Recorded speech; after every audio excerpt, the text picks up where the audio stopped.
Every year, Hollywood descends on Park City, Utah for the Sundance Film Festival.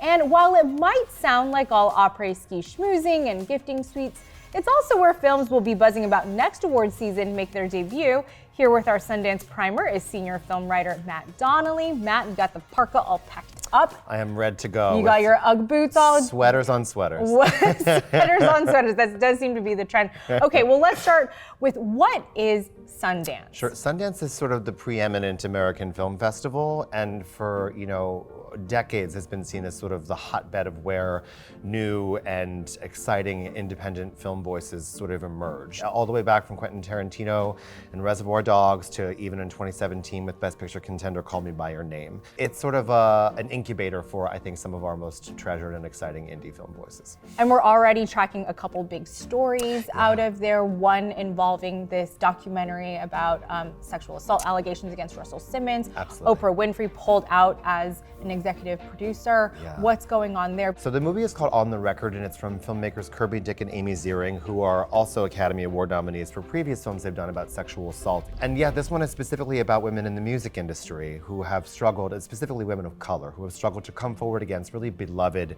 iconic figures like Russell Simmons to tell their stories. Oprah withdrew her support sort of out of nowhere, and Apple TV Plus was meant to be the film's distributor. So she sort of plunged the film into chaos. So it's still premiering at Sundance, and they expect full support from the Hollywood community, but yes, it does need a new domestic distributor. Like I had mentioned, this is where a lot of business deals go down. This is not just another event where celebrities go to. What other films are we expecting to make a splash at Sundance? There are a couple of big ones, and it's a really good point that Sundance isn't just a festival, it's a huge market. So a lot of films go there in search of big money to roll out, not just in the US, but around the world. So a couple that we're looking at, there's a big, broad comedy with Andy Samberg called Palm Springs, which people are looking at.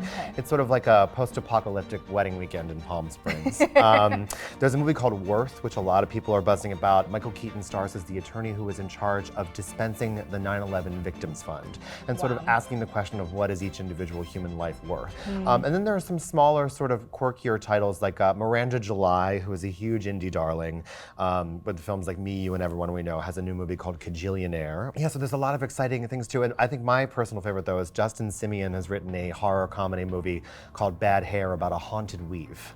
Also, a lot of big names will be coming. Lin-Manuel Miranda is coming. Hillary Clinton will be showing her documentary, right? For sure. Gloria Steinem's going.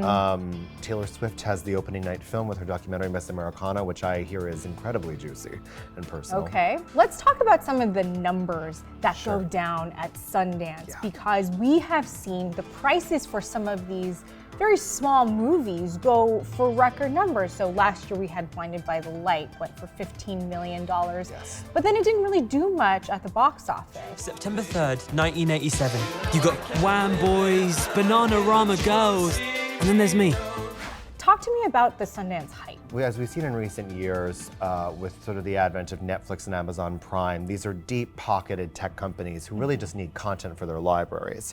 So they're willing to spend top dollar. Last year at Sundance specifically, Amazon just blew away records and spent nearly $50 million on 7 titles, including Brittany Runs a Marathon, Adam Driver's The Report, Mindy Kaling's Late Night, which, to your point, didn't really do that well at the domestic box office. So I think there's always a risk assessment. But one of the things that I think happens in the culture of Sundance is we call it festival fever. It's a bunch of Hollywood people packed into a room, and if a film goes really well and plays well to an audience, which includes actually some civilians, press, everyone leaves sort of elated and feeling like they have the next big hit on their hands that American audiences will love and treasure. So they all go into a room and they open up their checkbooks and do late night bidding wars for projects that can sometimes not reflect how these movies will actually end up playing. Right, absolutely. Because this is kind of like the bubble within the bubble, right? Absolutely. And it's, sometimes it can really work, and you can get, a film for a steal that winds up, overperforming. I think the deal for Call Me By Your Name was somewhere in the $4 or $5 million range and become a top Oscar contender.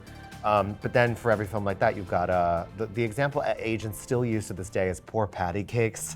Where do you see yourself in 5 years? I hope to still be working for you, sir.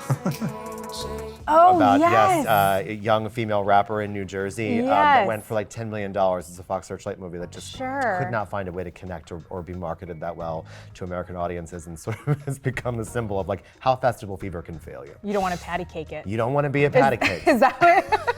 So with so much hype and so much money being spent Yeah. on these slates, then do you anticipate that this year's festival will be a little cooler, no pun intended? I think yes. I think that the prices have to come back to earth at some point.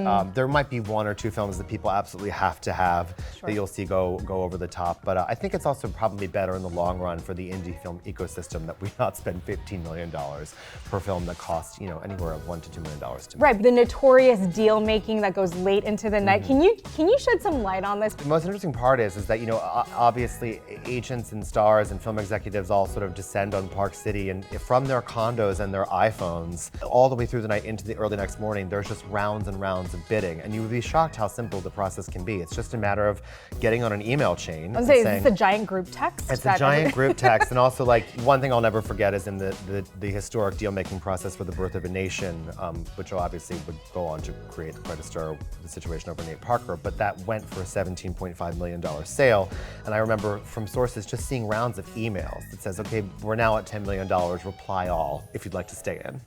That's not an email I don't think I'll ever get. But yeah, the thing about deals is that it usually comes down to people. Well, Matt, I hope you are all packed up.